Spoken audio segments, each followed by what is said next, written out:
Damos comienzo entonces al cuarto y último encuentro de las jornadas de capacitación sobre el nuevo Código Civil y Comercial de la Nación Argentina, que se ha realizado los días 5, 6, 12 y 13 de marzo del corriente año, organizadas por el Tribunal Superior de Justicia de la provincia de Córdoba en el marco del programa de capacitación dispuesto por acuerdo número 83, serie A, de fecha 2 de marzo de 2015. Nos acompaña en esta jornada la vocal del Tribunal Superior de Justicia, doctora María Marta Cáceres de Volati, el ex vocal del Tribunal Superior de Justicia y actual director del área de investigaciones y ensayos del Centro de Perfeccionamiento Ricardo Núñez, doctor Armando Segundo Andruet, hijo, y la ex vocal doctora María Esther Cafure Batistelli, actual directora académica de la Oficina de la Mujer del Tribunal Superior de Justicia de Córdoba. Agradecemos, por supuesto, su valiosa presencia y en este caso damos la bienvenida a la doctora María Victoria Pellegrini. La doctora es abogada por la Universidad Nacional de La Plata en ejercicio de la profesión, es mediadora certificada por la Asociación Iberoamericana para Resolución Alternativa de Disputas, es especialista en Derecho de Familia por la Universidad Nacional de Rosario, se desempeña también como docente de carreras de grado y posgrado, al tiempo que es investigadora categoría 3. Ha publicado numerosos artículos en libros y revistas especializadas. Le damos las gracias, doctora, y le escuchamos. Buenos días. Agradezco desde ya la invitación al doctor Andruet a estar aquí esta mañana. Y antes de empezar quiero hacer un pequeñísimo aviso casi parroquial. Yo en realidad también estaba invitada para venir a la tarde a un curso del Centro Núñez, que digamos está organizado desde el año pasado y que se dicta hoy a la tarde en mi clase, que el tema a que yo iba a hablar a la tarde era uniones convivenciales. Ahora a la mañana también vengo con uniones convivenciales. No significa que soy un loro que repito, sino que, bueno, hemos aprovechado el mismo tema para dar, pero va a haber versión reducida, que es el de la mañana, y versión extendida, que es el de la tarde. Así que el que vaya a la tarde al curso va a encontrarse con una versión un poco más prolongada porque tenemos más tiempo. Todos los temas que trae el Código Nuevo admiten varias versiones, ¿no? Una mínima informativa, una un poco más profunda, una más profunda, y vamos a seguir así años y años estudiando con mayor profundidad cada uno de los temas. Así que el que vaya a la tarde va a encontrarse con uniones convivenciales versión extendida. Ahora estamos en la versión 1, que es una versión más genérica de 1 hora y media. La otra es de la de 3 horas. Muchas gracias, doctor, por la invitación. Y vamos a empezar a hablar entonces rápidamente de este tema de las uniones convivenciales. Ustedes saben que el Código Civil, el Código Nuevo, Código Civil y Comercial, trae algunas novedades. Una de las grandes novedades, una de las estrellas en esta nueva regulación en el ámbito de familia, es justamente las uniones convivenciales, la regulación jurídica de las uniones convivenciales. Como toda novedad o como todo instituto nuevo, lo primero que genera es cierta resistencia, cierto rechazo.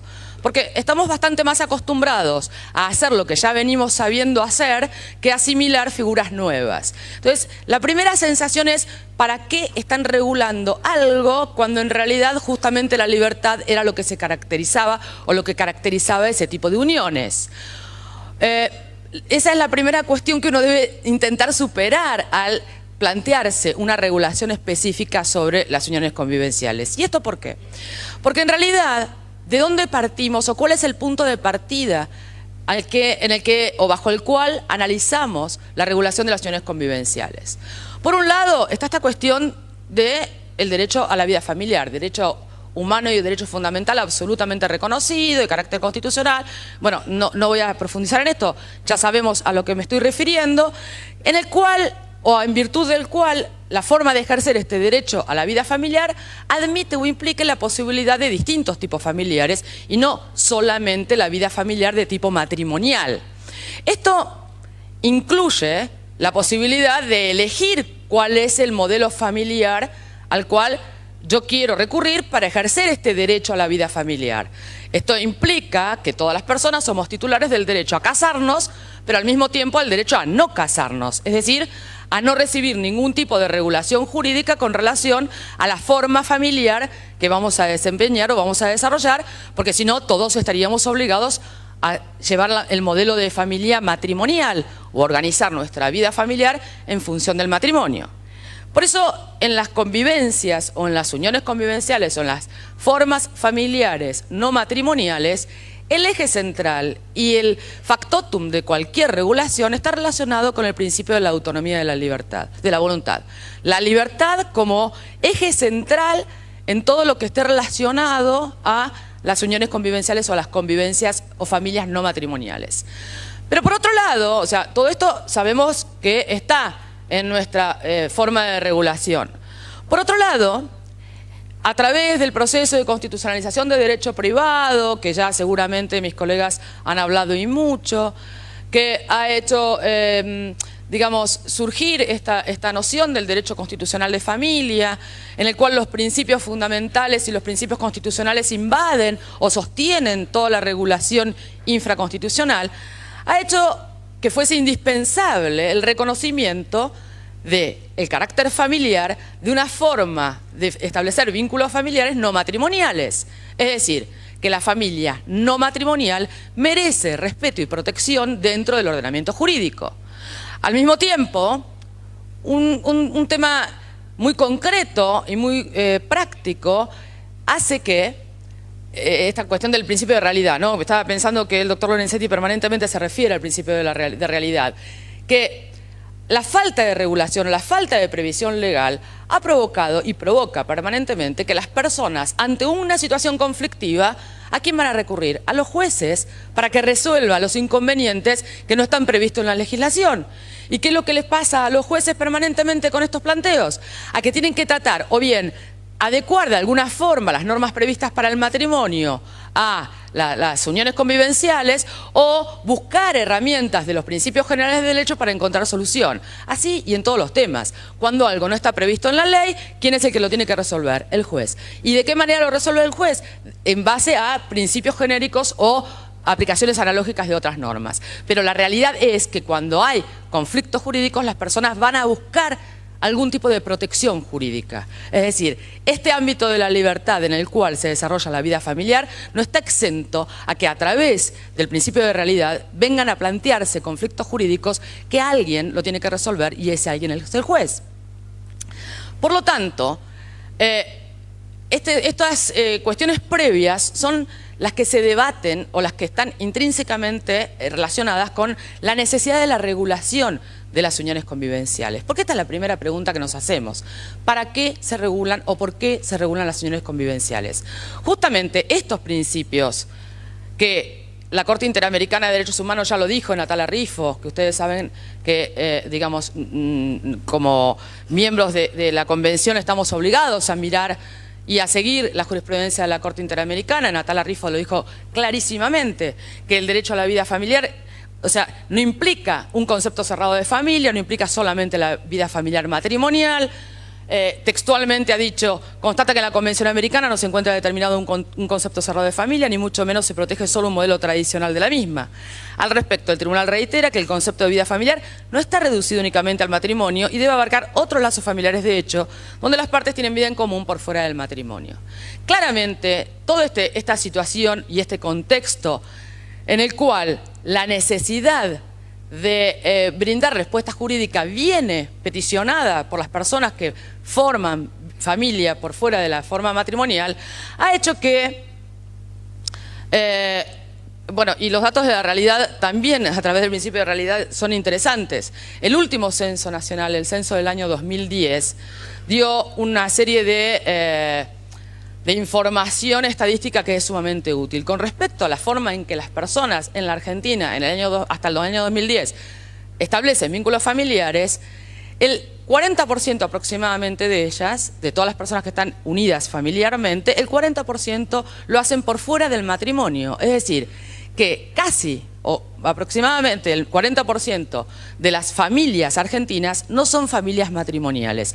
Y esta cantidad de familias queda por fuera de la regulación y expuestas únicamente a las decisiones judiciales con los conflictos que les genera a los jueces legislar sin tener una base normativa específica, recurriendo a la analogía o recurriendo a otras normas.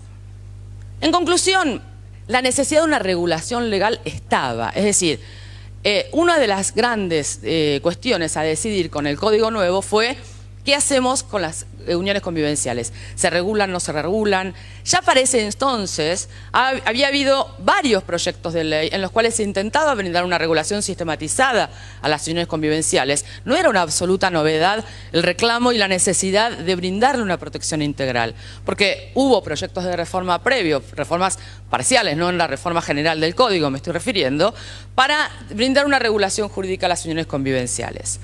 Ahora, si bien desde la jurisprudencia se fueron dando muchas soluciones a través de diversos temas, había ciertos temas o había ciertas cuestiones que permanecían pendientes. ¿Por qué? Porque a través de determinadas leyes, en un sistema que yo llamo de proteccionismo disperso, se reconocían efectos a las uniones convivenciales o a las convivencias de pareja o a las uniones de hecho antes de este proyecto de reforma. ¿A qué me estoy refiriendo? Por ejemplo, la ley de pensiones y jubilaciones que reconoce el derecho del conviviente de 5 años y que no tenga o que tengan hijos en común, se reduce el plazo a 3 y demás, a recibir la pensión del conviviente fallecido. O leyes de violencia familiar que también son aplicables a las convivencias de pareja. O leyes de ablación de órganos que también reconoce la posibilidad de la voluntad del conviviente para otorgar el conocimiento de disposición del cuerpo. Es decir, en varias normas se aparecían derechos reconocidos a los convivientes sin una regulación sistemática respecto a los efectos jurídicos. Y hablando de la ley de previsión social, justamente la ley de prestaciones sociales generaba la convicción en la mayoría de las personas que después de 5 años de casado, yo tengo los mismos derechos que en un matrimonio. Este mito popular que yo lo veía permanentemente en el estudio, lo veo permanentemente en el estudio, donde las personas dicen, pero tenemos 10 años de casado, por lo tanto, me corresponde el 50% de los bienes. Es algo que está muy adentrado en la cultura popular y que es tremendamente complicado, porque uno dice, estas personas no recurren al matrimonio porque creen, entre otras cuestiones, que tienen los mismos derechos que el matrimonio. Entonces, este ejercicio de la libertad de decisión de no voy al matrimonio, en realidad no es tal, porque nadie ejerce realmente la autonomía de la voluntad si no conoce con magnitud o en exactitud las consecuencias jurídicas de este ejercicio. Si yo estoy tomando una decisión, pero no sé realmente cuál es la implicancia de los efectos de esta decisión, pues entonces no es tan autónoma ni libre mi decisión. Está recortada o está ejercida disfuncionalmente. Porque si yo a lo mejor hubiese sabido cuáles eran los efectos, tomaba otro camino y me casaba.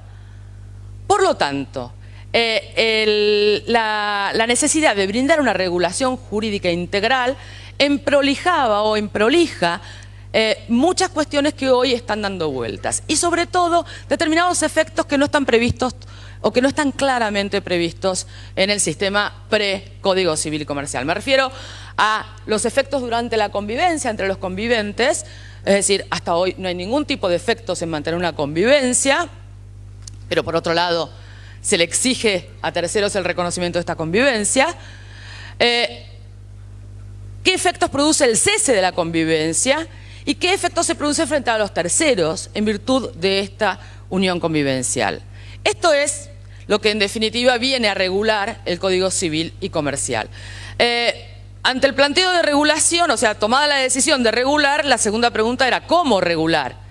Y allí uno puede mirar otros, y sumamente corto lo hago, otros ordenamientos jurídicos en el derecho comparado, porque uno vive dentro de un mundo, entonces uno puede ir mirando a ver qué es lo que pasa en otros países, a ver cómo resuelven las cuestiones, y hay dos grandes básicos sistemas. O se asimila al matrimonio, es decir, que es lo mismo casarse que no casarse, pasar por la ventanilla del registro civil matrimonio o no pasar, no importa porque los efectos son los mismos, o se brinda una regulación específica con diversas variables, no una regulación específica en donde yo adhiero o una regulación específica en donde yo invento todas las normas, pero bueno, una regulación específica.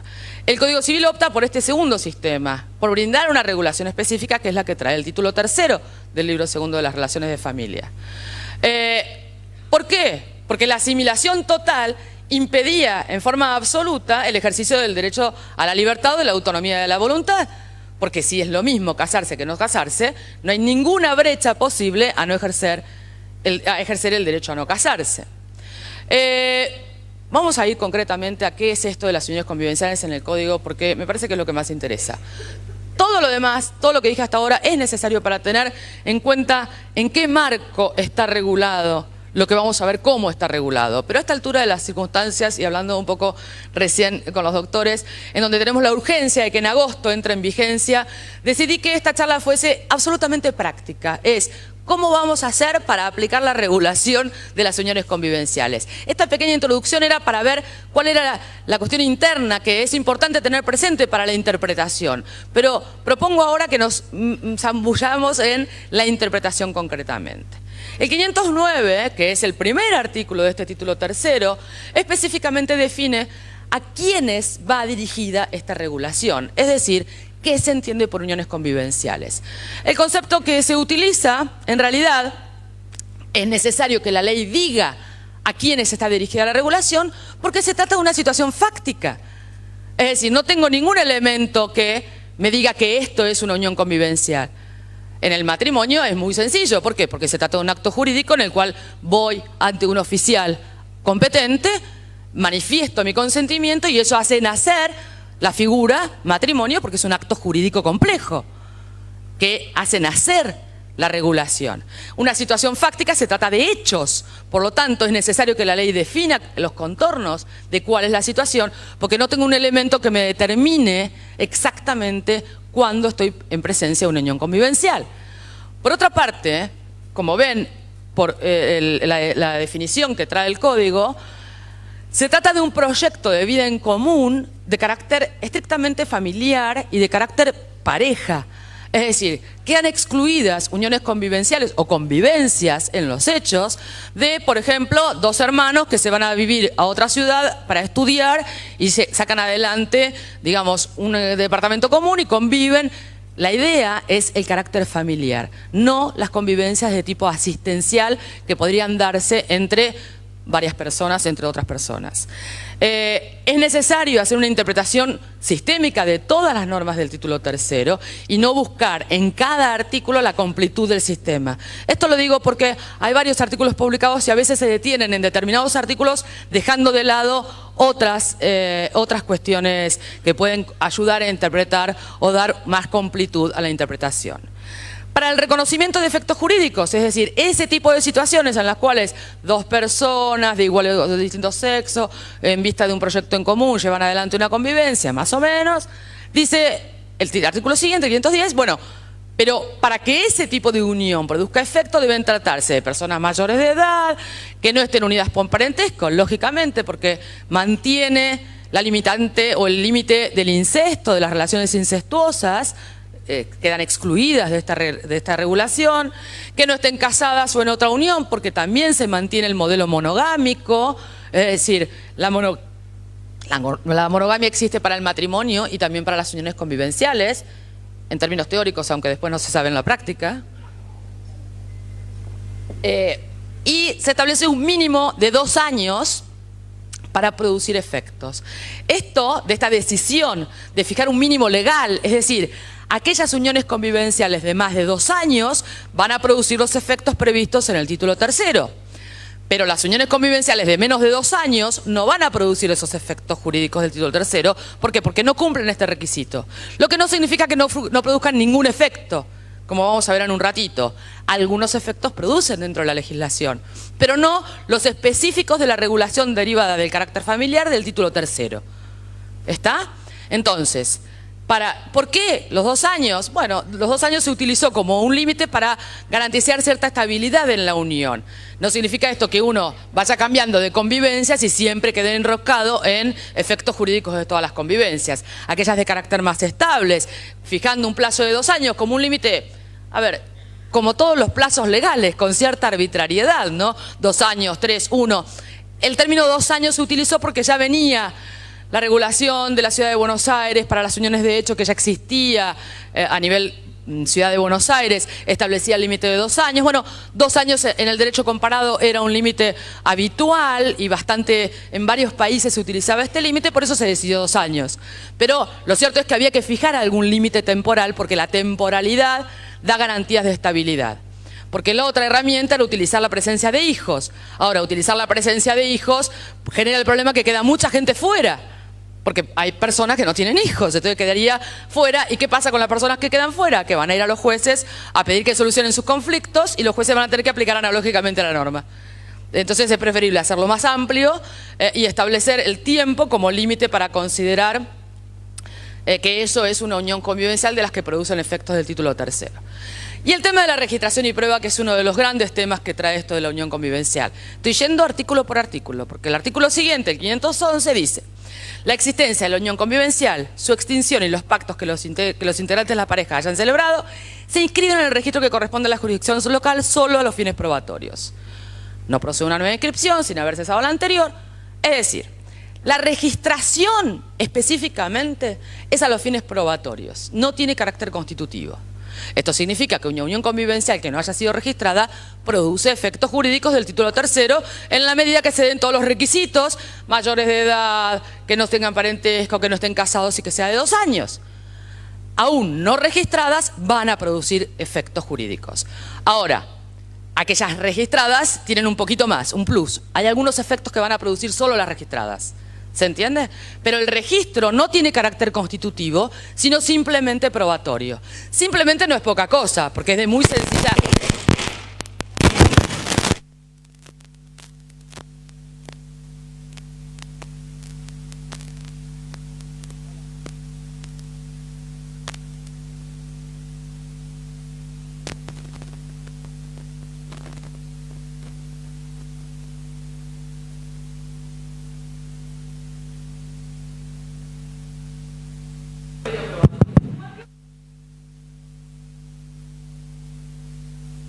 Útil para... Hola. Puede pasar, decía tu Sam, ¿no? Hola, ahí está. Por supuesto que que esté registrada es mucho más útil para probarlo, porque yo tengo el certificado de registración y lo pruebo fácilmente, pero no es la única forma ni es constitutivo. No necesito pasar por el registro para que mi unión convivencial produzca efectos. Ahora, si pasé por el registro, voy a tener un poquito más de efectos.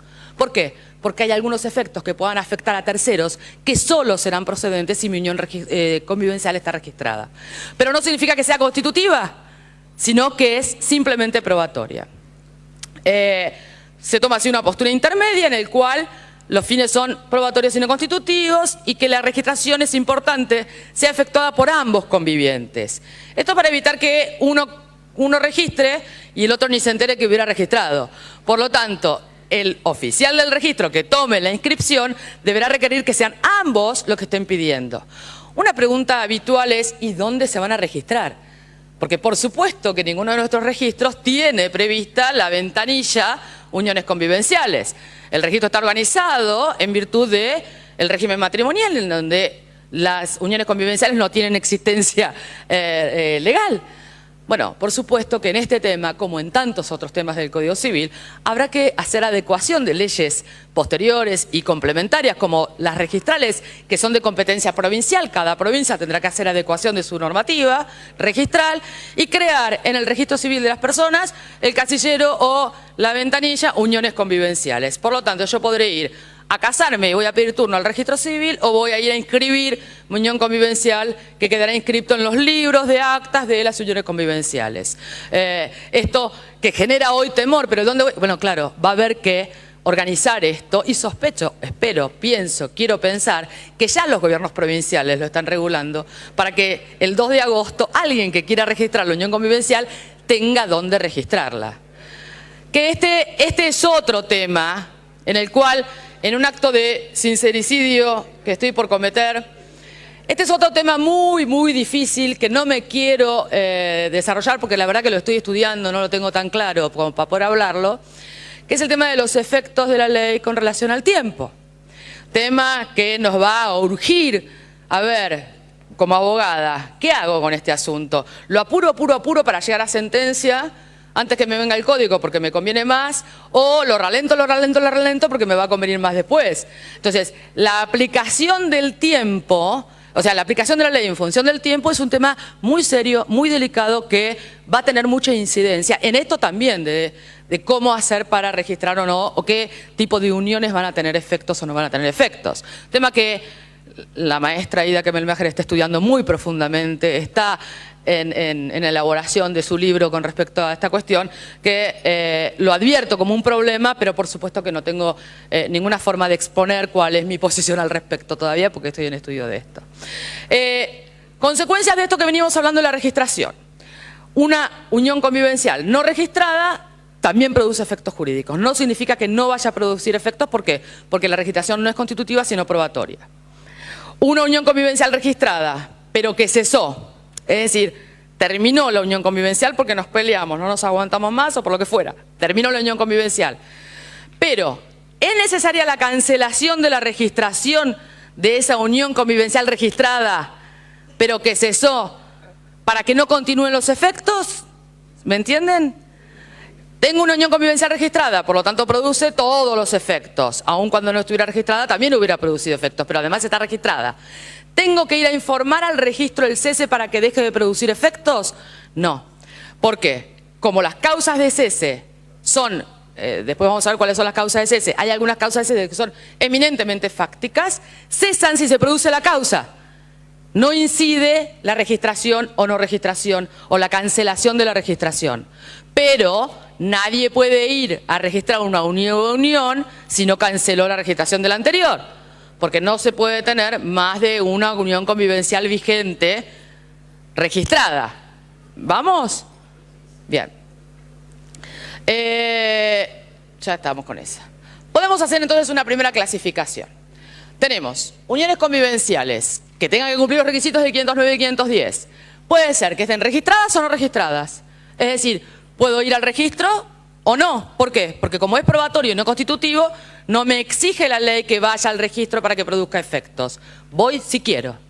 Ahora, las registradas van a producir todos los efectos del título tercero. Las no registradas van a producir todos los efectos, salvo uno, que está previsto en el 522. Y que está relacionado con la vivienda familiar. ¿Por qué? Porque puede tener afectación a derechos de terceros.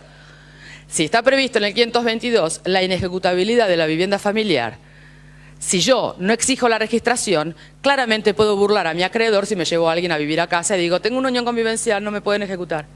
Entonces, por eso, para los supuestos en los cuales pueda haber afectación de derechos de terceros, se requiere la registración, como en todas las cuestiones de nuestro derecho. Porque las situaciones fácticas son muy fáciles de constituir para poder perjudicar derechos de terceros. Entonces, las dos, registradas y no registradas, producen efectos, con esa salvedad de las no registradas.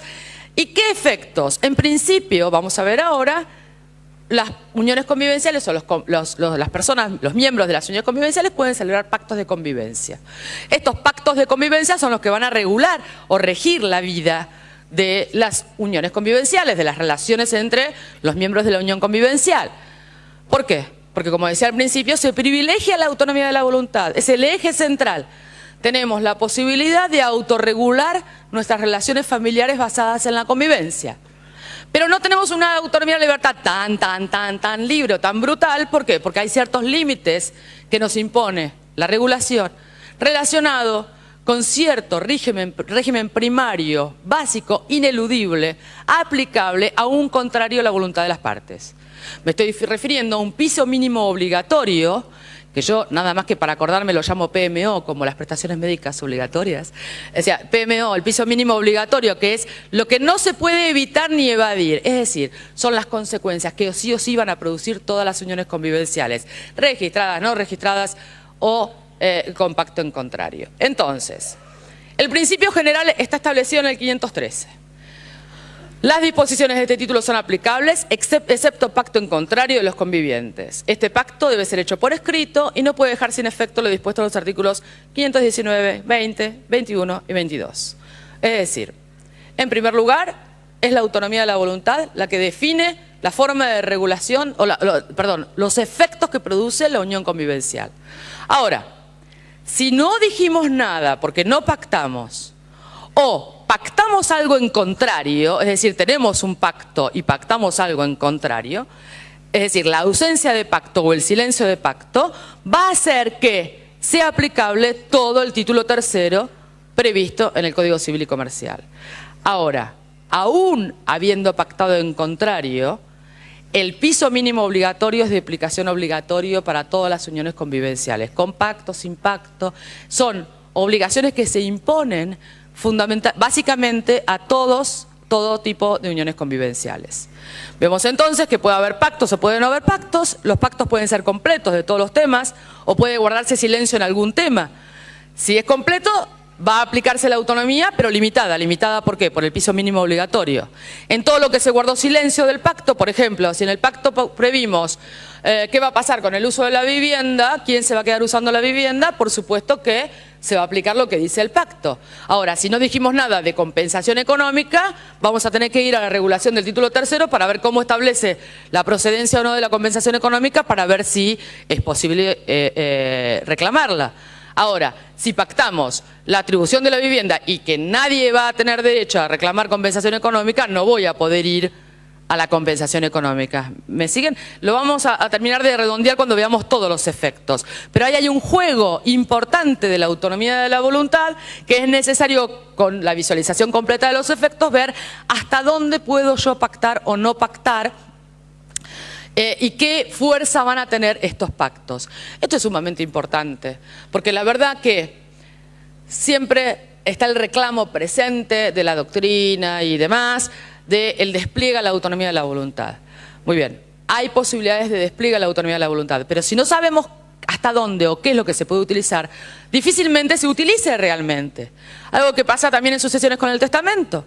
Hay mayor amplitud de la voluntad, de la autonomía de la voluntad, y esto va a permitir utilizar más frecuentemente el testamento. Pero tampoco estamos habituados a autorregularnos. Esto es un tema cultural muy importante, en el cual el reclamo de la autonomía de la voluntad implica la responsabilidad de ejercer esta autonomía de la voluntad y hacerse cargo de las consecuencias de las decisiones que uno tome. Porque forma parte esto de la autonomía de la voluntad. ¿Qué es esto del piso mínimo obligatorio? ¿De qué se tratan estas 4 normas que impone obligadamente el Código a todas las uniones convivenciales? Es sencillo. Asistencia durante la convivencia, contribución a los gastos del hogar, responsabilidad solidaria por deudas del hogar o hijos comunes, protección de la vivienda familiar, asentimiento en ejecutabilidad, pero solo en uniones convivenciales registradas. Estos son los 4 digamos, normas obligatorias que se aplican a todas las uniones convivenciales. Dice Aida Kemelmacher, que para mí es mi gran maestra, resulta contradictorio que los integrantes de una pareja exijan solidaridad al Estado en el régimen de la Seguridad Social al pretender cobertura por pensiones, por ejemplo, y a los demás al reclamar legitimación para ser sucesores en los vínculos contractuales locativos, que está reconocido en nuestra legislación, pero al mismo tiempo pretender vivir sin ningún tipo de responsabilidad interna. La necesidad de establecer un piso mínimo obligatorio que se refiere a efectos entre convivientes durante la convivencia responde a esta contradicción señalada en que si la convivencia va a producir efectos entre terceros, pues es lógico que tenga que producir algunos efectos en el aspecto interno, entre los convivientes, porque si no carece de sentido el reconocer el carácter familiar para afuera, pero no en los vínculos entre los convivientes. Por eso, la asistencia se refiere simplemente a que los convivientes se den asistencia durante la convivencia. Es decir, cesada la convivencia, ya no hay ningún tipo de asistencia reclamable. Por lo tanto, no hay alimentos que puedan devengarse en la separación de hecho de una unión convivencial, que no es separación de hecho, sino que es cese, porque la falta de convivencia implica directamente el cese de la unión convivencial. No hay posibilidad de obligación alimentaria ultraactiva al cese de la unión convivencial. Terminada la convivencia, se terminó la obligación. Pero durante la convivencia tenemos una obligación de asistencia mutua. Por supuesto que esto va a ser bastante difícil que alguien demande el cumplimiento durante la convivencia, porque esto va a implicar rápidamente el quiebre de la convivencia. Recíproco, lógicamente. Deber de contribución. La segunda norma establece este deber de contribución. Los convivientes tienen obligación de contribuir los gastos domésticos de conformidad con lo dispuesto en el 455. ¿Y qué es esto del 455? El 455 regula, dentro de las disposiciones comunes a todos los regímenes patrimoniales del matrimonio, es decir, todo matrimonio produce un régimen patrimonial específico. O sea, un régimen legal, un patrimonial quiero decir. Ahora, este régimen patrimonial en el Código Civil admite 2 variables. o el de comunidad de bienes o el de separación de bienes, ¿no es cierto? A las dos variables se le aplican ciertas disposiciones comunes. Entre las disposiciones comunes está el deber de contribución, que se aplican a todos los matrimonios, que establece: los cónyuges deben contribuir a su propio sostenimiento, el del hogar y el de los hijos comunes, en proporción a sus recursos. Esta obligación se extiende a las necesidades de los hijos menores de edad, con capacidad restringida o con discapacidad de uno de los cónyuges que convivan con ellos. El cónyuge que no da cumplimiento a esta obligación puede ser demandado, bla, bla, debiéndose considerar que el trabajo en el hogar es computable como contribución a las cargas. Es decir, en relación a la obligación o a la extensión de la obligación de las cargas, del sostenimiento de las cargas comunes, está equiparada la unión convivencial al matrimonio. Hay aquí una equiparación concreta. La misma obligación voy a tener yo de contribuir a los gastos del hogar, esté casado o no casada, porque esto es lógico.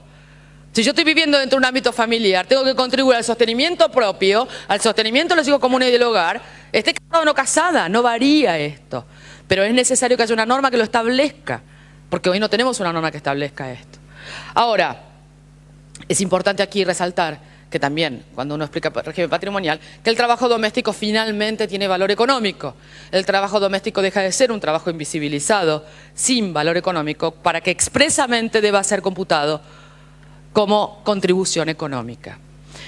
La responsabilidad por deudas es otro de los temas en los cuales el piso mínimo obligatorio dispuesto para las unidades convivenciales establece la responsabilidad solidaria entre los convivientes. ¿Remite a qué? Al 461. 461 que forma parte de las disposiciones comunes del régimen patrimonial del matrimonio. Es decir, respecto a la responsabilidad de las deudas, es decir, la responsabilidad frente a terceros, en términos del maestra Zanoni, el aspecto externo, ¿no? Del pasivo, la responsabilidad frente, o sea, yo acreedor, ¿qué bienes puedo agredir? Tanto si mi deudor es conviviente o mi deudor es matrimonial, tengo el mismo tipo de responsabilidad. ¿Por qué? Porque la relación entre convivientes, la relación de tipo familiar, amerita que no haya distinciones en el tipo de responsabilidad frente a las deudas con el matrimonio. Vamos a la última norma del piso mínimo obligatorio, que es la protección de la vivienda. En este caso, lógicamente, la norma establece una restricción solo a las uniones convivenciales registradas, no para todas las uniones convivenciales. Aquí está la diferencia entre las uniones convivenciales registradas o no registradas. Y esta protección de la vivienda está prevista en 2 párrafos, en un artículo, y que uno puede claramente visualizar 2 aspectos o 2 formas de proteger a la vivienda. Por un lado, exigiendo el asentimiento del conviviente para disponer de ¿qué? De derechos, algo mucho más amplio, ¿no? Derechos, incluso el celebrar un contrato de locación o todo lo que implique la disposición de derechos sobre la vivienda familiar, ni de los muebles indispensables de esta. Esta cuestión que yo la he visto en el estudio muchas veces, ¿no?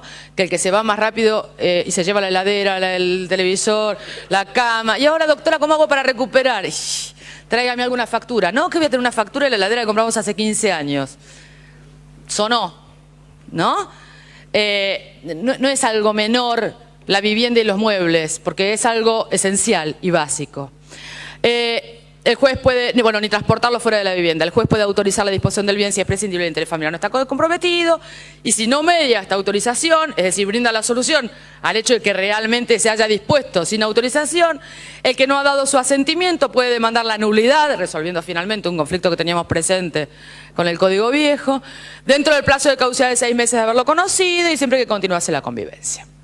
La segunda parte de la norma establece otra forma de proteger a la vivienda, porque la primera, decíamos, es la relación entre los convivientes, exige asentimiento, parecido al 1207 pero más amplio, 1277 de hoy digo, ¿no? La segunda parte establece una protección de la vivienda pero frente a los acreedores y establece esta inejecutabilidad de la vivienda familiar. La vivienda familiar no puede ser ejecutada por deudas contraídas después de la inscripción de la unión convivencial, principio, excepto que hayan sido contraídas por ambos convivientes o por uno de ellos con el asentimiento del otro. Lógicamente, que si los convivientes contraen la deuda en forma común, están levantando esta prohibición o esta imposibilidad de ejecución. ¿Por qué? Porque tal vez necesitan sacar un préstamo y necesitan entonces poder contar con fondos para cualquier emprendimiento y dicen, bueno, ponemos en juego la vivienda. Entonces, asentimiento entre convivientes, inejecutabilidad frente a los acreedores. Esto igual hay que Aquí hay un pequeño resumen, pero esto igual de la inejecutabilidad de la vivienda hay que coordinarlo también con la protección a la vivienda, que trae el capítulo 2 del Código Civil, que a lo mejor lo vieron cuando vieron Reales, me comentó alguien que ayer tuvieron una charla de Reales. La vivienda, no vivienda familiar, la vivienda en el Código Civil y Comercial tiene un capítulo específico y tiene una protección muy fuerte. ¿Por qué? Por el carácter de derecho humano de la vivienda, básico y esencial, en el cual se modifica lo que hasta hoy conocíamos como bien de familia. Porque, entre otras cuestiones, ya no se necesita tener una familia para tener protección de la vivienda. La vivienda se protege a todas las personas, tengan o no tengan una familia viviendo dentro. Pero bueno, la regulación viene del capítulo 2 y tiene conexión con los convivientes. Por eso aconsejo la lectura coordinada, ¿no? En la protección de la vivienda familiar, de las uniones convivenciales, no hay que perder de vista la protección de la vivienda que tiene dispuesta a través del capítulo 2. Esto era un pequeño resumencito que lo vamos a pasar. Acto pasible de nulidad. El capítulo 3. Este es el piso mínimo obligatorio. De esas normas no se puede escapar. Si uno quiere escapar de esas normas, tiene que tener una unión convivencial que no dure 2 años. Es decir, al año y 9, 10 meses, cortarla. Pero de lo contrario, si no, va a tener la producción de esos, ni aun que tenga la previsión de hacer un pacto, puede evitar esos efectos. Que como ven, son efectos absolutamente mínimos, básicos y esenciales. No son efectos sobredimensionados, ¿no? No hay una carga tan pesada, más que llevar adelante la existencia común, hacernos cargo de las deudas que generemos viviendo juntos y tener nuestra casa protegida. En eso se reduce la protección jurídica de las uniones convivenciales, porque todo lo demás puede ser excluido por acuerdo de partes. Los pactos de convivencia están previstos en el 514 y por supuesto que, como en todos los otros temas, este código pretende que la gente ejerza la autonomía de la voluntad y que se acostumbre, y aquí tenemos una tarea importante, sobre todo los abogados y nuestros primos los escribanos, de proponer pactos de convivencia y generar pactos de convivencia, ofrecer la posibilidad de hacer pactos de convivencia. ¿Qué es esto? Los pactos de convivencia pueden regular, entre otras cuestiones, dice el 514, carácter absolutamente enunciativo y casi como ejemplo, la contribución a las cargas del hogar durante la vida en común, es decir, cómo vamos a contribuir, de qué manera, ¿se acuerdan que decía la norma en proporción a sus recursos? Bien, podemos ahí determinar de qué manera, no es que podemos excluir la contribución, sino determinar de qué forma vamos a dar cumplimiento a esta obligación. La atribución del hogar común en caso de ruptura, la división de los bienes obtenidos por el esfuerzo común en caso de ruptura. El contenido, por ejemplo, el artículo este está estableciendo una enunciación solamente de carácter enunciativo, podrán pactarse otras cuestiones que no estén previstas, son acuerdos para organizar la vida familiar de forma no matrimonial, que derivada de la unión convivencial, es clásico esto, ejercicio de la autonomía de la voluntad. Por supuesto que son completamente útiles para evitar conflictos futuros, porque todo lo que no está regulado, cuando las cosas están bien, cuando uno está conviviendo amorosamente con otra persona, o por lo menos con respeto, y que tiene cuidado por el otro, después probablemente cuando vaya a pedir la extensión de los efectos, no tenga este grado de generosidad. Probablemente venga la cosa con cuchillo en aquel otro momento. Entonces, poder pactar y organizar en el mejor momento, cuando uno puede dar lo mejor de sí al otro, es sumamente útil. Alguien podrá decir, bueno, pero entonces esos pactos pueden estar viciados de nulidad, porque cuando uno está enamorado está medio tontuelo. Esto decía el viejo profesor Borda, ¿no? Que cuando uno se casa en realidad no sabe muy bien lo que está haciendo, porque el enamoramiento provoca esto. Carácter enunciativo, pueden pactar otras cuestiones, requiere plena capacidad contractual, por supuesto, porque forman parte, tienen naturaleza contractual estos pactos, por lo tanto son aplicables las normas propias de los contratos. La forma, absoluta libertad de formas, lo dice el artículo, pero siempre escrito. ¿Se acuerdan que decíamos, los pactos deben ser por escrito? Decía el 519. Las palabras se las lleva el viento, escrito. No tengo otra manera de probarlo, tengo que traer un papel que puede estar registrado o no registrado, porque se acuerdan que era la registración de la unión convivencial y de sus pactos. Límites, orden público, el piso mínimo obligatorio y el respeto a los derechos fundamentales. El 515 hace un detalle que Uno, en estos pactos no puede establecer obligaciones que afecten derechos fundamentales. Por ejemplo, lamentablemente, yo no podría pactar que mi conviviente sea mi esclavo y realice todas las tareas que a mí yo detesto hacer. Porque esto está, o sea, lamentablemente, porque me encantaría. Esto atenta los derechos fundamentales, la dignidad, la libertad, y esto es lo que reza el 515. ¿Les encantó pactar? Era para despabilar, pero les encantó la posibilidad de pactar un esclavo. Estos pactos son modificables, por supuesto modificables por acuerdo de partes, ¿no? Porque si no, no es una modificación, sería una rescisión. Entonces, son modificables, podemos haber pactado algo que después nos dejó de funcionar y queremos modificarlo. También esta modificación debe ser inscripta. Los pactos y sus modificaciones son las que requieren la inscripción. ¿Para qué? Para resultar oponibles, 517. Los pactos, su modificación y rescisión son oponibles a los terceros desde su inscripción al registro previsto en el 511. Registro para registrar las uniones convivenciales.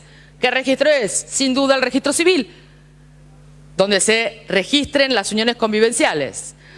Y además, como son pactos y puedan tener implicancias respecto a la disponibilidad de bienes o a la ejecutabilidad sobre bienes, también en los registros que correspondan a los bienes incluidos en los pactos.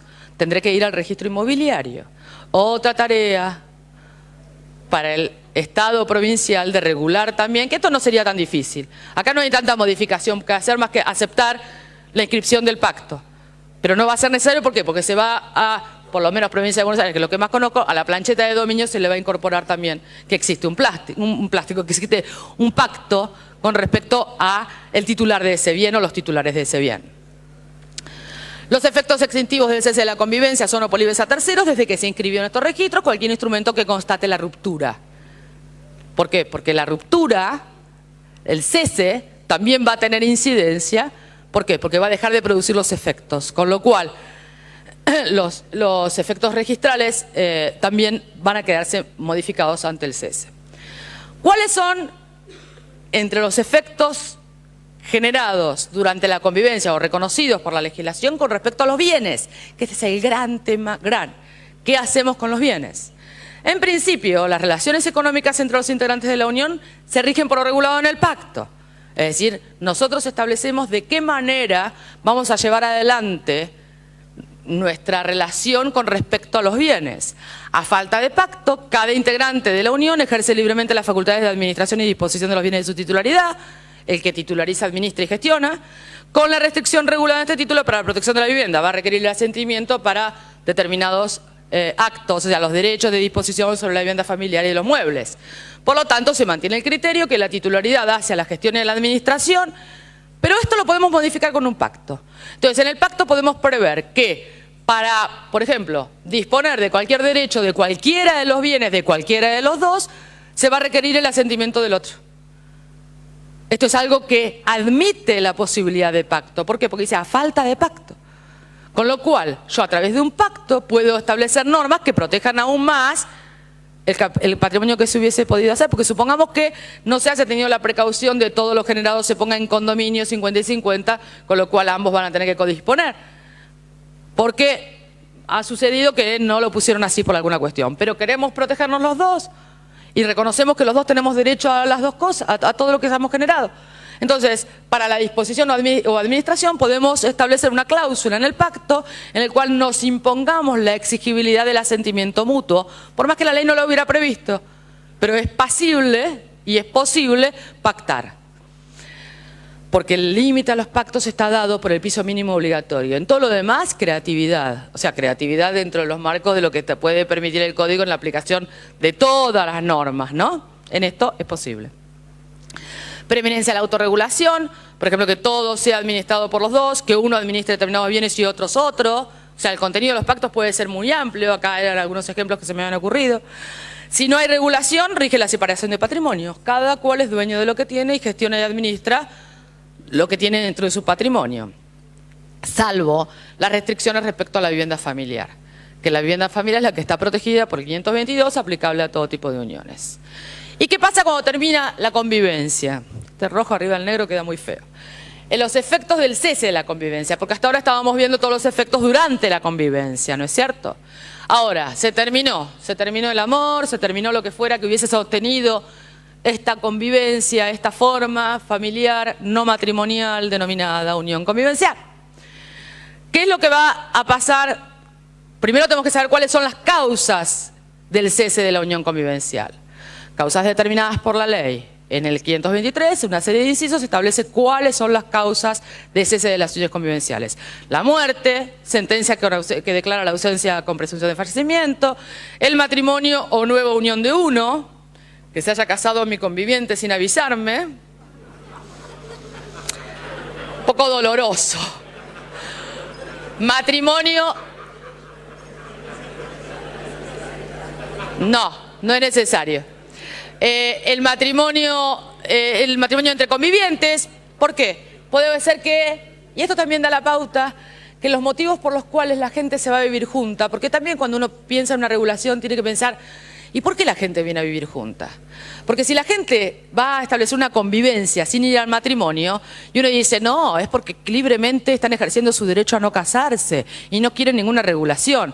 Esto habrá un cierto número de personas que sea este el motivo, que sea un proceso, una posición ideológica firme, clara. Estoy pensando en el Mayo francés, ¿no? Fuera de aquí todas las instituciones, la revolución, bla, bla, bla. Y yo ideológicamente quiero estar exenta de toda regulación. Pero también puede ser por ignorancia, porque creo que todos los derechos son iguales. Y entonces me quedé sin casarme, una cuestión de, y nos fuimos a vivir juntos y no pensamos en casarnos y total tengo los mismos derechos. Ejercicio disfuncional de la autonomía de la voluntad.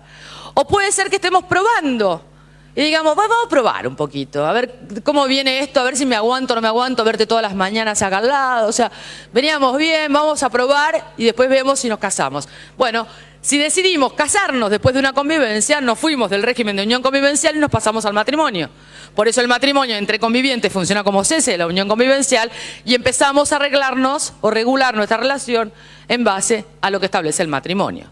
Mutuo acuerdo, no funcionó, todo muy bien, todos amigos y lo que fuera, pero se terminó. O voluntad unilateral notificada.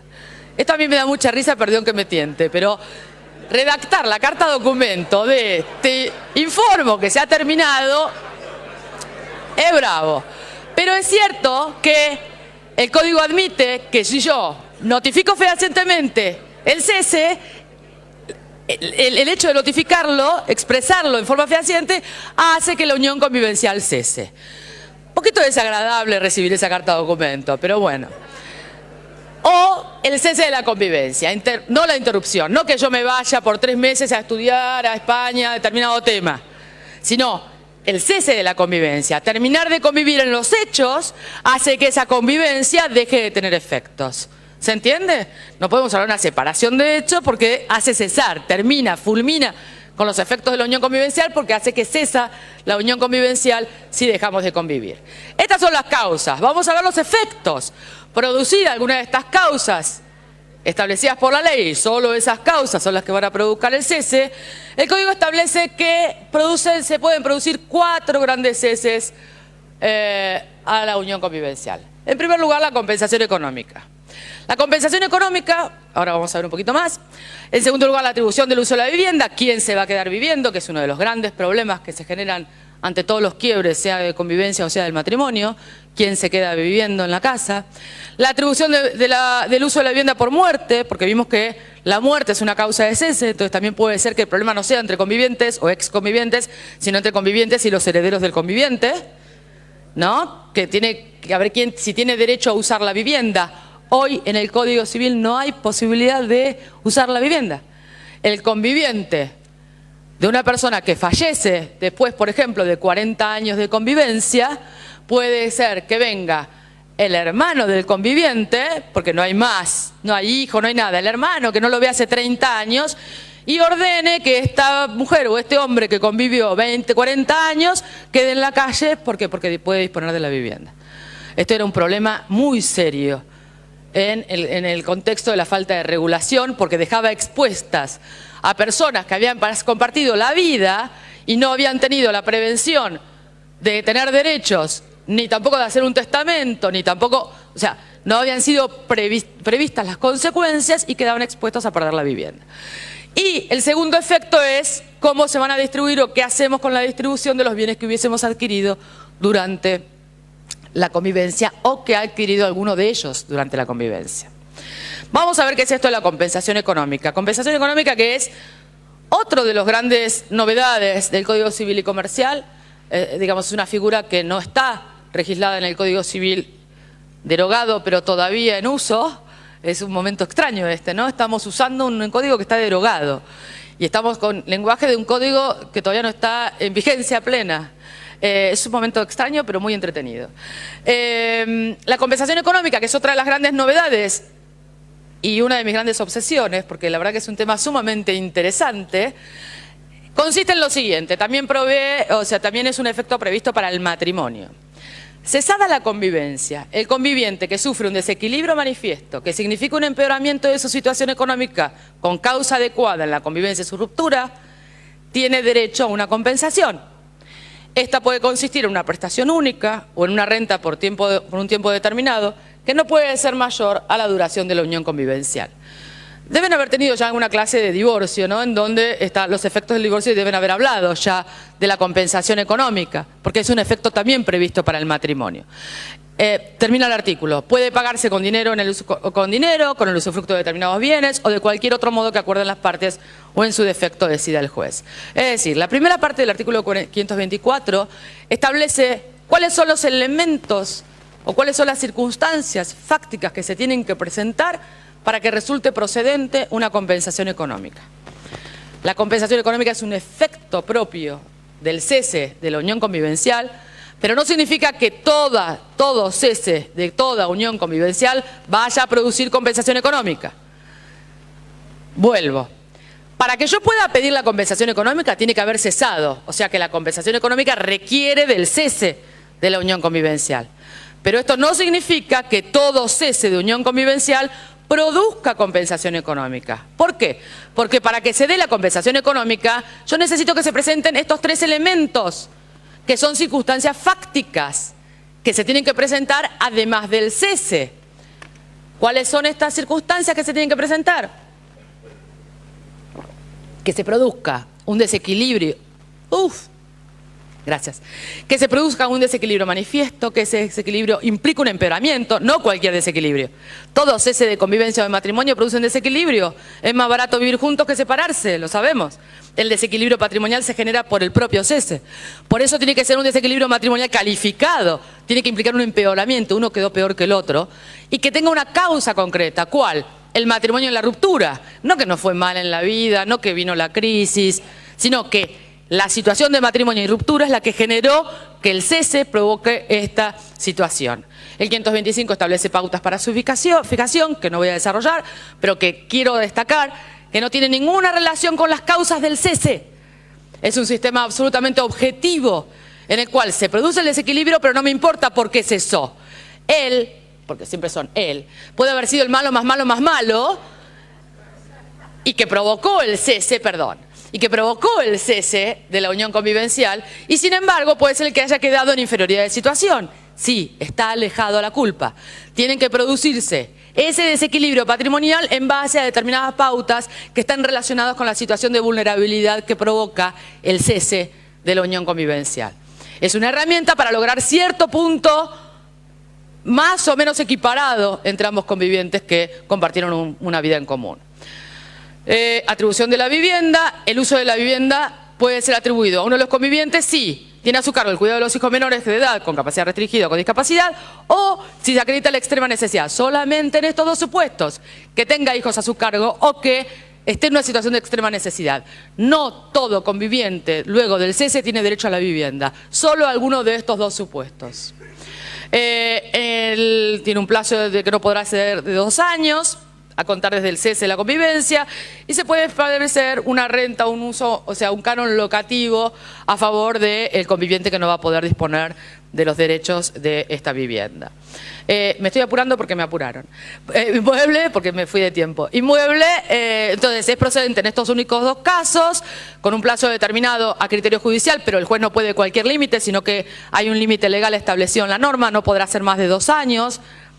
Causas de cese están previstas, se pueden fijar una renta, atribución por muerte. En el conviviente que carece de bienes va a poder solicitar, aquí está la procedencia, es el que carece de vivienda o medios suficientes, no cualquier conviviente, el que carece sobre el inmueble que sea vivienda familiar y que no haya estado en condominio, es un derecho de iure propio, o sea, no es un derecho hereditario, sino que es iure propio del conviviente, por disposición legal, gratuito y oponible a los herederos del conviviente fallecido. ¿Qué hacemos con los bienes? A falta de pacto, importancia de los pactos, los bienes adquiridos durante la convivencia se mantienen en el patrimonio al que ingresaron, sin perjuicio de la aplicación de los principios generales. Es decir, se establece el sistema de separación de bienes. Todo lo que yo compré y está en mi patrimonio, queda en mi patrimonio, porque así lo dice el título, y todo lo que el otro adquirió y está en su patrimonio, queda en su patrimonio. No hay régimen de comunidad de bienes, ni nada que se le parezca en las uniones convivenciales. Ahora bien, va a poder utilizarse las herramientas propias del enriquecimiento sin causa, interposita persona, todo lo que hoy conocemos como herramientas hábiles o utilizables para destapar la verdad de lo que pasó con las adquisiciones patrimoniales. Pero con la diferencia que no tenemos hoy es que podemos pactar algo. Por eso es la importancia de poder tener el hábito, la costumbre o adquirirlo de autorregular las consecuencias de este estilo de vida. Vamos. Algo murió. En definitiva, no sé qué pasó. Ya, con lo que quiero terminar, fundamentalmente, ya termino. Con la distribución de bienes, ahí estoy. Sí.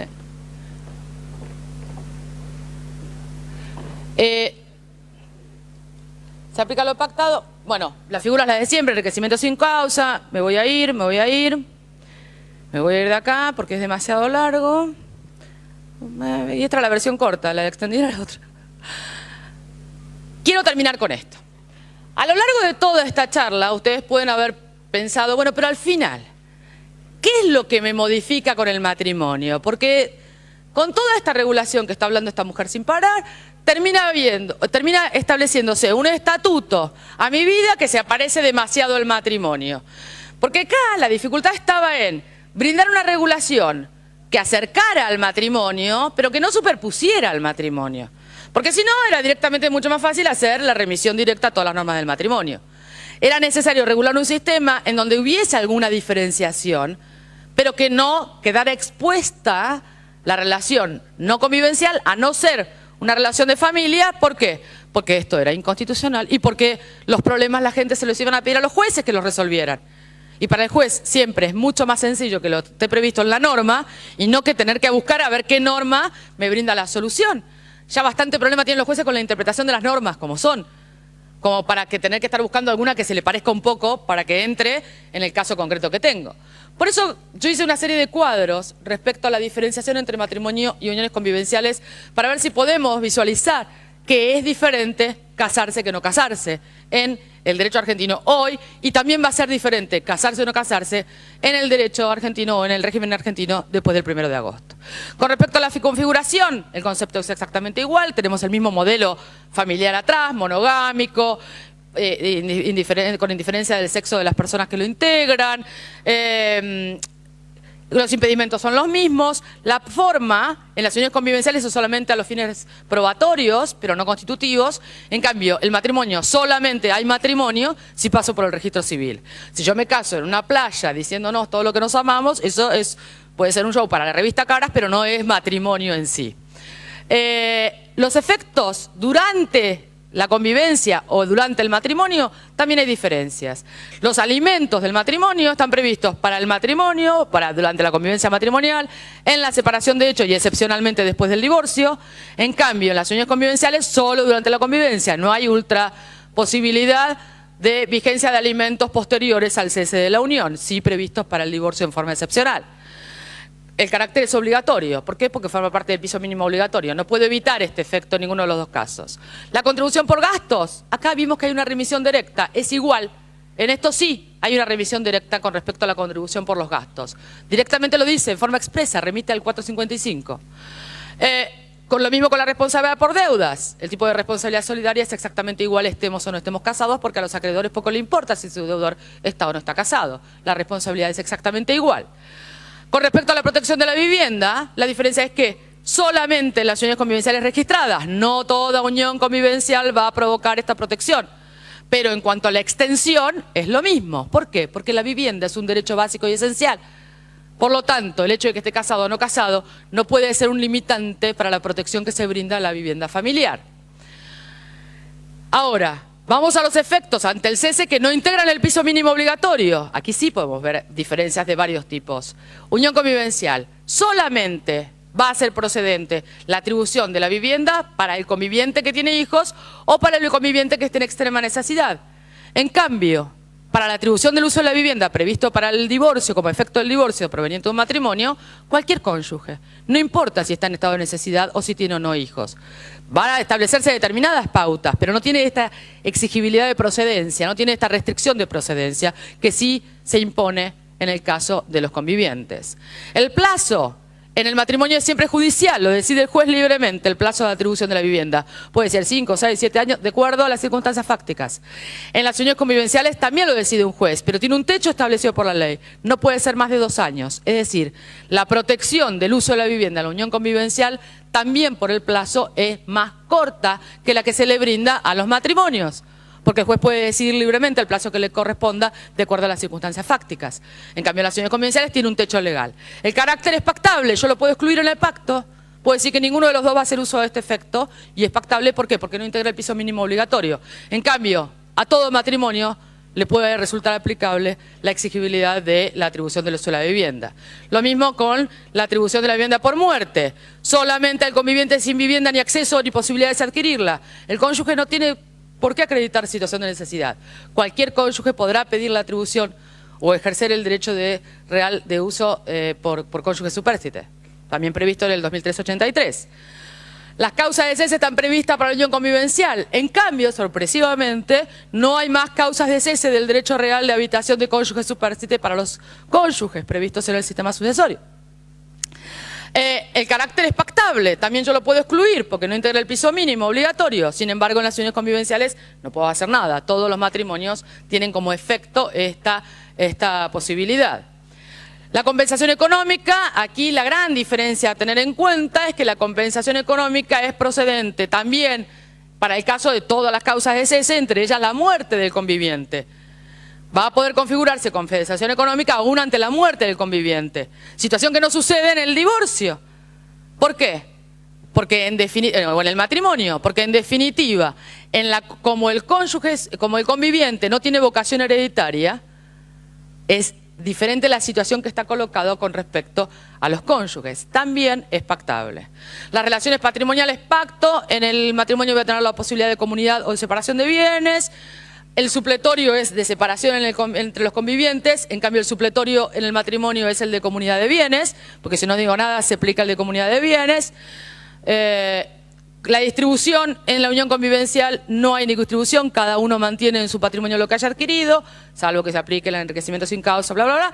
Y en el matrimonio, en comunidad, en partes iguales, cuando están en el régimen de comunidad o como lo hubiesen pactado, pero hay supletoriamente previsto una forma de distribución.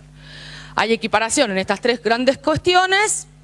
Hay otros efectos que producen las uniones convivenciales de menos de 2 años, que no son uniones convivenciales, sino simples convivencias. ¿Se acuerdan que yo dije uniones convivenciales de 1 año y 8 meses? No van a producir los efectos del título tercero.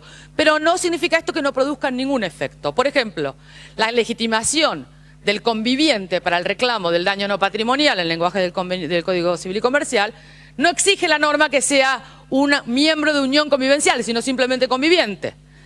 Todas las restricciones a la capacidad jurídica, por ejemplo, no puede adquirir bienes el juez de sede del inmueble que es rematado, ni su esposo, cónyuge, ni su conviviente, ese conviviente puede no ser un miembro de unión convivencial. ¿Por qué? Porque lo que se está protegiendo es otra cuestión. Es decir, uniones convivenciales de menos de 2 años pueden producir determinados efectos. No genera parentesco. Sí es posible la adopción conjunta de miembros de uniones convivenciales, al igual que el matrimonio.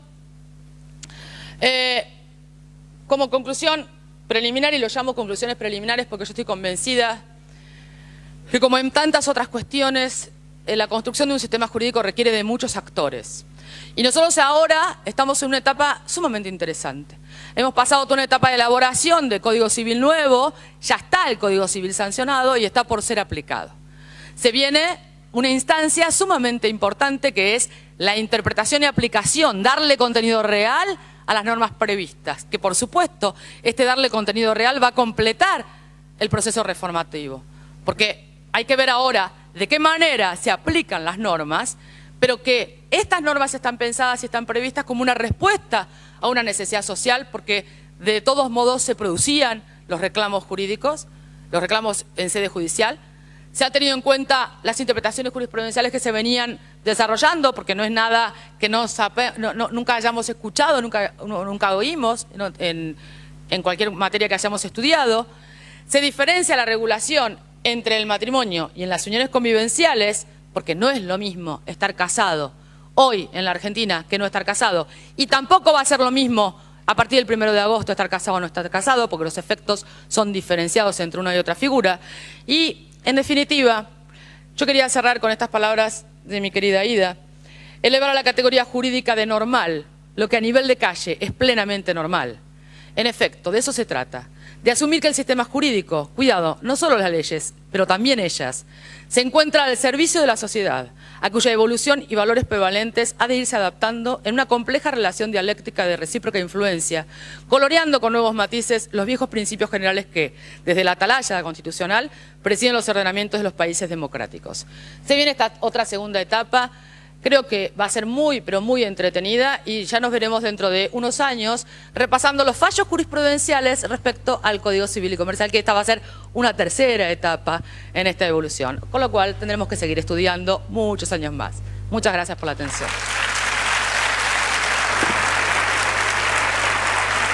Muchas gracias, doctora. Hola. Sí, yo quería saber si la figura está abierta a otros vínculos, como por ejemplo de amistad o dos personas mayores que quieren vivir juntas. No, creí que lo había dicho cuando hablaba del concepto del 509.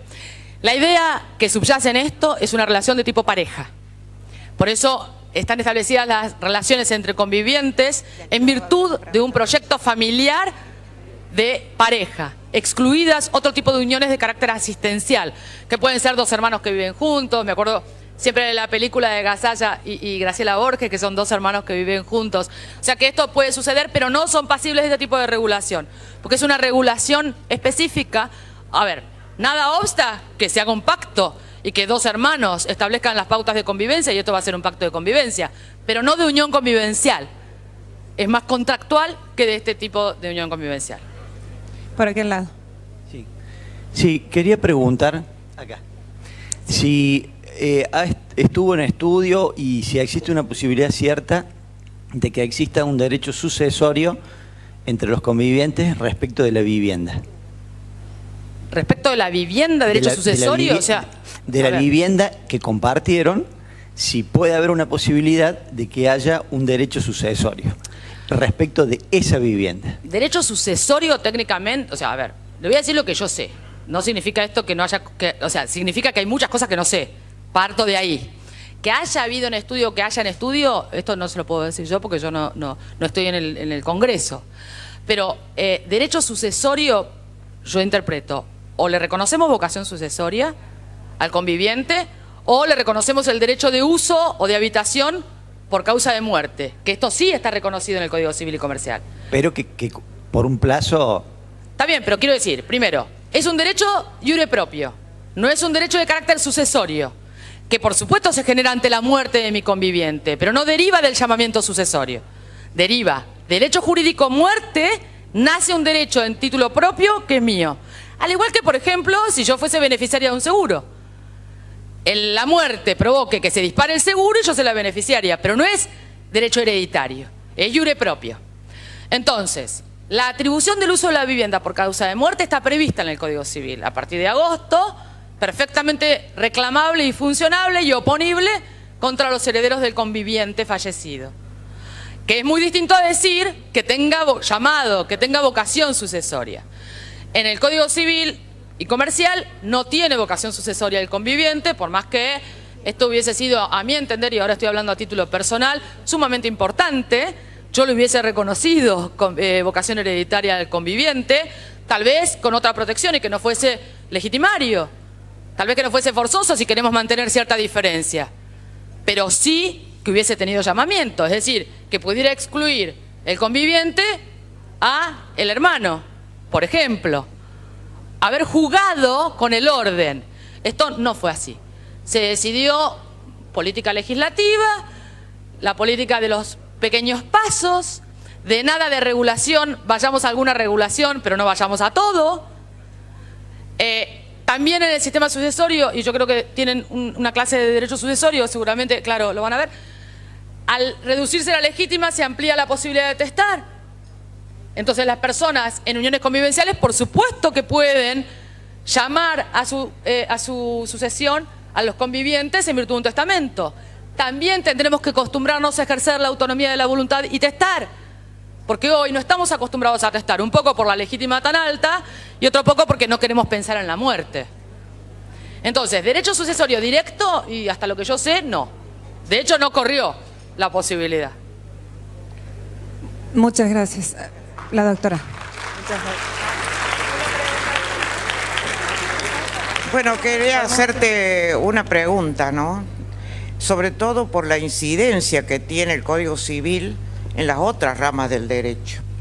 O sea, has dicho recién que el carácter de conviviente en otras normas del mismo Código Civil no exige el plazo de 2 años que exige, pero exige los otros requisitos.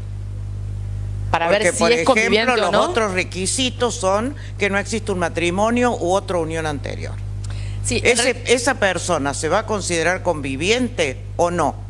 No a los fines de la unión convivencia. Sí, lo entendí. ¿Por qué digo yo esto? Porque el derecho penal está usando la palabra conviviente para un agravante de alto impacto, porque es la pena perpetua. ¿No es cierto? Ese conviviente del Código Penal tiene que reunir entre las condiciones, que es muchas veces lo que existe, la subsistencia de un matrimonio anterior o de otra unión. O sea, sí. ¿cuándo se adquiere en una palabra ¿Cuándo se la es calidad conviviente? de conviviente? A seca. A ver, vamos a ir por partes. Yo creo que en el ámbito del Código Civil, estrictamente del Código Civil, habrá que ver a qué se refiere, o sea, cuál es la extensión del derecho a ejercer, o la protección a recibir, o la exclusión, para ver qué es lo que amerita ser considerado como conviviente. La calidad de conviviente. A ver, por ejemplo, para las restricciones a la capacidad jurídica, yo no tengo dudas que la simple convivencia. Que el juez no pueda comprar el inmueble que se subasta en la sede de su juzgado, ni su cónyuge, ni su conviviente, significa que sea cualquier conviviente, porque ahí lo que se está tratando de buscar es evitar la captación a través de un familiar directo del juez, o sea, que se beneficie en sede propia. ¿Se entiende lo que quiero decir? En ese caso, entiendo yo que es cualquier conviviente. ¿Por qué? Por la finalidad. Que ese conviviente esté casado. Bueno, es que es conviviente, no unión convivencial. El requisito de que no haya convivencia... O sea, que es distinto. Es lo que dije de entrada. Para que sea unión convivencial tengo que tener estos requisitos. Pero para ser conviviente, no. Dependerá. Yo creo que dependerá. Por ejemplo, si yo vivo con una persona y esta persona sale a la calle y la atropella un auto y la mata, y yo no me casé, no requiere la norma que yo sea miembro de una unión convivencial. Puede ser que yo haya estado conviviendo, por ejemplo, 1 año y 6 meses, y no llega a los 2 años, y tengo la mala suerte o la fortuna de que lo atropella un auto, y se terminó. En ese caso, el juez no va a poder decir, usted no está legitimada, entre al juicio. ¿Por qué? Porque lo dice la norma en forma expresa, dice conviviente, no dice miembro de unión convivencial, dice conviviente. No podemos distinguir lo que la ley no distingue. Ahora, sin duda que yo hace 1 año y medio que estoy viviendo va a incidir en el quantum de la indemnización. No es la misma la indemnización de una persona que convive 1 año y medio que el daño no patrimonial que pueda generar el haber convivido 15 años. Pero no incide en la legitimación activa, que es otra instancia. Lo dejo entrar, después veo.